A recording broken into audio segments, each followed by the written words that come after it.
সেই নবীকে অন্তর থেকে ভালোবাসবো, বলো ইনশাআল্লাহ। কথা ঠিক না বলো? জোর করে বলো। তাহলে আমরা নবীর আদর্শ মেনে চলবো। যারা মেনে চলে দেখেন হাবিবে আজমি, ইমামে আজম আবু হানিফা রাহমাতুল্লাহ আলাইহি, যারা অন্তর থেকে নবীকে মেনেছিলেন। নবীর এক সাহাবী নাম আব্দুল্লাহ, কি নাম বললাম? আব্দুল্লাহ 40 জন সৈন্য রোমান সম্রাটের কাছে পাঠিয়েছে। কতজন? জোর করে বলো। 40 জন রোমান সম্রাটের হাতে বন্দী হয়েছে। ঈমান দেখেন কাকে বলে। রোমান সম্রাট বলছে, আব্দুল্লাহ কলেমা ত্যাগ করো, আমার সম্পত্তির অর্ধেক দিয়ে দেব। বলছে না, আমি 70% দেবো। কত পার্সেন্ট? প্রথমে কত বললো? 50। তারপরে 70%। বলছে না, 100% দিয়ে দেবো। না, কলেমা ত্যাগ করবো। আব্দুল্লাহ বলেছিল, শুনো, তুমি এই 100% কেন, গোটা দুনিয়াটা যদি আমাকে দিয়ে দাও আর বলো চোখের পলক ফেরাতে যতটুকু টাইম লাগবে এই টাইম ইসলাম থেকে সরো, আল্লাহর কসম আমি ইসলাম থেকে সরব না। ওহ, সাহাবাদের ঈমান দেখেন। বলছে সরবিনি, সুজা বলে ঘি না উঠলে কি করতে হয়? আগুন বাঁকাতে হবে। বলছে দাঁড়া, সৈন্য কতজন নিয়ে গেছিল? 40 জন। দুজনকে ধরে নিয়ে আয়, দুজনকে গাছের সঙ্গে বেঁধে তীর মেরে দিল, শহীদ হয়ে গেল। দুজন সাহাবী থাকে কয়জন? 38। কলেমা ত্যাগ করবে। আব্দুল্লাহ বলছে না। বলছে দাঁড়া, গরম তেল ফুটা। গরম তেল ফুটিয়ে বলছে যা, আবার দুজনকে নিয়ে আয়। তেলের মধ্যে ছেড়ে দিল, পুরো ভাজা হয়ে গেল। দুজন শেষ। 36। আব্দুল্লাহকে তুলে নিয়ে চলে এসেছে। কলেমা ত্যাগ করবে। কতজন হলো? 35। তুমি কলেমা ত্যাগ করবে? না। কলেমা ত্যাগ করবে? তাহলে নাহলে তোমাকেও এই আগুনে ফেলে দেবো। আব্দুল্লাহ ঝরঝর করে কাঁদছে। মুসলমান বলেছিল, মেরা বাহাদুর মেরা, হে নবীর প্রেমিকেরা, হযরত আব্দুল্লাহ রাদিয়াল্লাহু তাআলা আনহু হুজুর আমার ঝরঝর করে কাঁদে। আল্লাহ নবী সাহাবীরা এরকম ভাবে ঝরঝর করে কাঁদে, আমাদের সেনাপতিকে মেনে দিবে।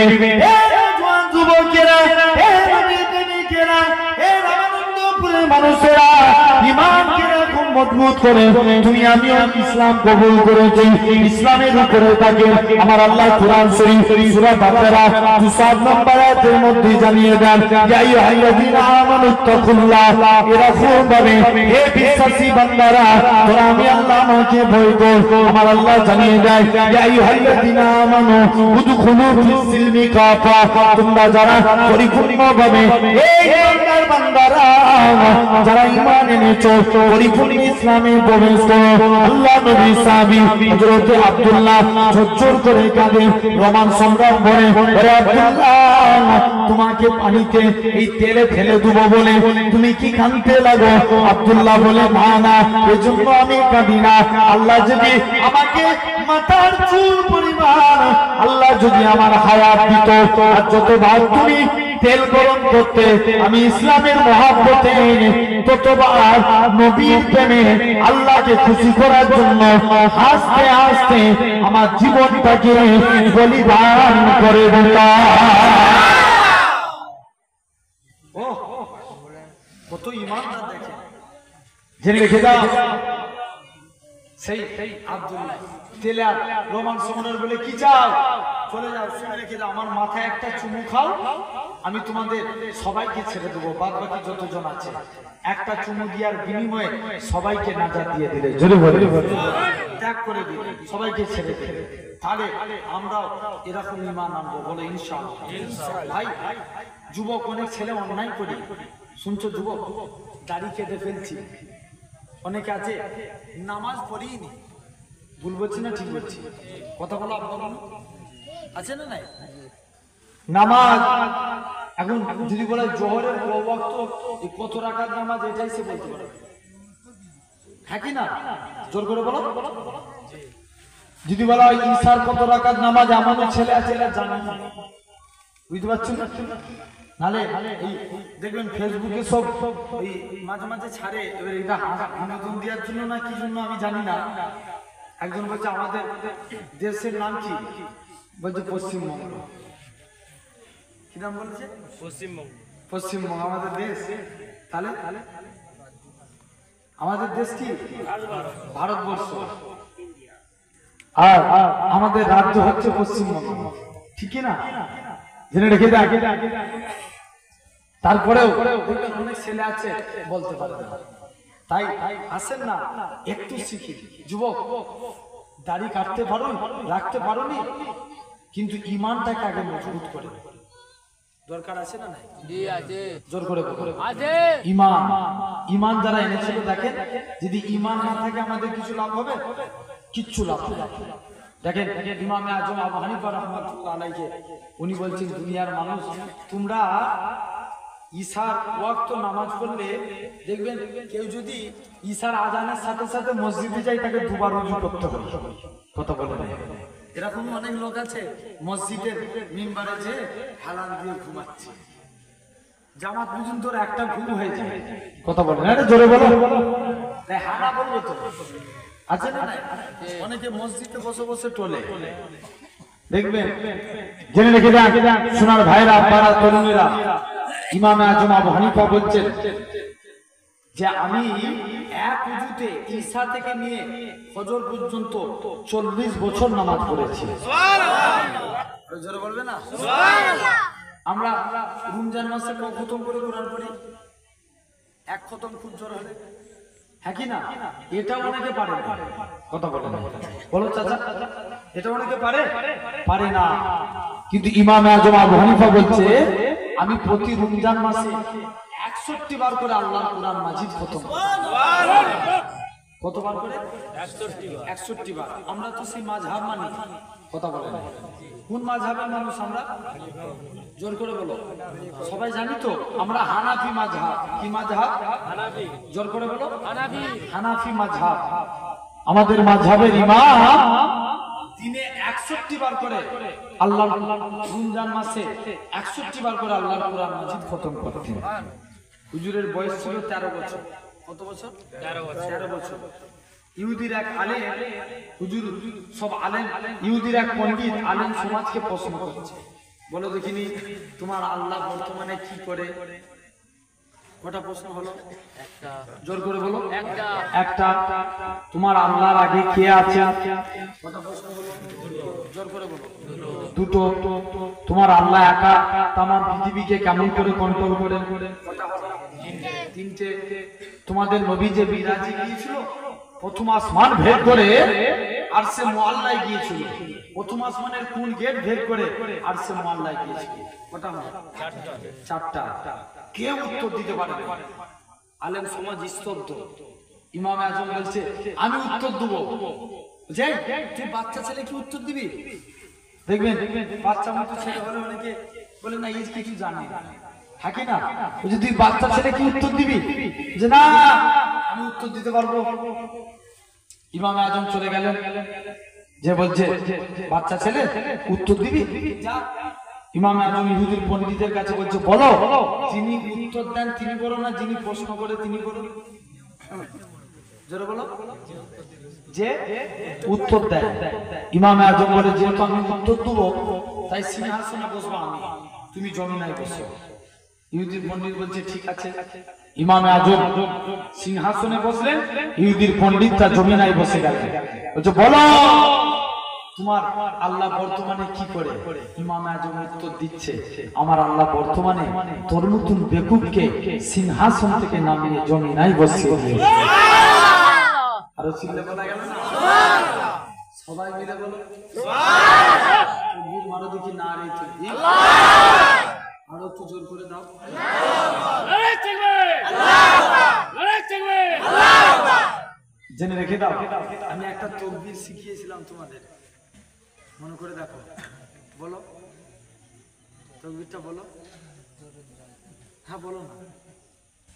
নারে তাকবীর। আল্লাহু আকবার। নারে তাকবীর। আল্লাহু আকবার। আরেকটা শিখিয়েছিলাম, মনে করে দেখো। নারে মুস্তাফা। বলেছিলাম না মারহাবা মারহাবা আপনারা বলেন নারায়ে মুস্তাফা জোর করে বলুন নারায়ে মুস্তাফা বলেছিলাম মনে আছে তো বলো জেনে রেখে দাও এখন ইহুদি প্রথম উত্তর দিয়ে দিয়েছে বলছে বলো তোমার আল্লাহর আগে কি আছে মুসলমান ছেলে মেয়েরা বাবা তরুণেরা আনন্দপুরে মানুষেরা যুবক ভাইরা তাই তোমাদের বলে যায় খবরদার খবরদার তোমরা ঈমানটাকে আগে মজবুত করো ঈমানটা কি আগে জানো কেননা দাড়ি কাটার জন্য আল্লাহ শাস্তি দিবে শাস্তি নিতে গেলে আবার আল্লাহ জান্নাত দিবে নামাজ কাটার জন্য আল্লাহ শাস্তি দিবে শাস্তি নিতে গেলে আবার আল্লাহ জান্নাত দিবে রোজা কাটার জন্য শাস্তি হবে শাস্তি নিতে গেলে আবার আল্লাহ জান্নাত দিবে হজ করার জন্য শাস্তি হবে শাস্তি নিতে গেলে আবার আল্লাহ জান্নাত দিবে এই জওয়ান যুবকেরা এই জান্নাত পেতে গেলে ঈমানের প্রয়োজন আর এই ঈমানটা হলো আপনার আমার নবী শুধু তাই নয় হযরত ইমামে আযম আবু হানিফা কত বড় পাওয়ারফুল দেখেন ইমামে আযম বলেন আমি মাঝে মাঝে যখন উত্তর জানতাম না নবীর মাজার আব্বাসের কাছে চলে যেতাম আল্লাহ নবী দরবারে যে আমি ইমামে আযম সালাম দিতাম আমি ইমামে আযম সালামের উত্তর পেতাম এবং যে প্রশ্ন সমস্যা হতো আমার রাসূলুল্লাহ উত্তর দিয়ে দিতেন আমি ইমামে আযম এসে জনগণকে সেই উত্তরখানা দিয়ে দিতাম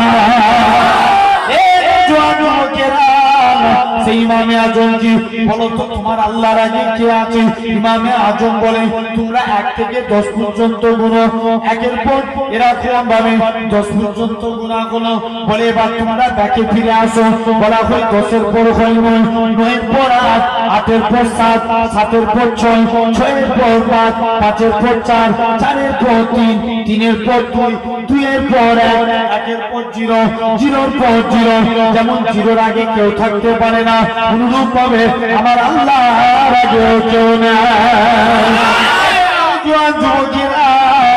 ইমামে আযম কি 3 নম্বর প্রশ্ন করা হয় বলো তো দেখি তোমার আল্লাহর আগে কে আছে ইমামে আযম উত্তর দেয় শুনে রেখে দাও আমার আল্লাহ একা तमाम পৃথিবীকে কেমন করে কন্ট্রোল করে ও যুবকেরা ও আনন্দপুরে মানুষেরা শুনে রেখে দাও হযরত ইমামে আযম বলে চলো চলো চলো তোমরা আমাকে একটা বাড়িতে নিয়ে চলো একখানা বাড়িতে নিয়ে চলে গেলে গোটা বাড়িটা দরজা জানলা বন্ধ করে অন্ধকার করে দিলেন ইমামে আযম বলে যেমন অন্ধকার বাড়িতে যেমন একটা মশাল জ্বালালে গোটা বাড়িটা আলোকিত হয়ে যায় অনুরূপ ভাবে আমার আল্লাহ ইচ্ছা করলে तमाम পৃথিবীকে কন্ট্রোল করে দেয় ও যুবকেরা ইমামে আযমকে 3 নম্বর প্রশ্ন 4 নম্বর প্রশ্ন করা হলো তোমাদের নবী যে মিরাজে গিয়েছিল প্রথম আসমান ভেদ করে আরশে মুআল্লায় গিয়েছিল প্রথম আসমানের মুনকে ভেদ করে আরশে মুআল্লায় গিয়েছিল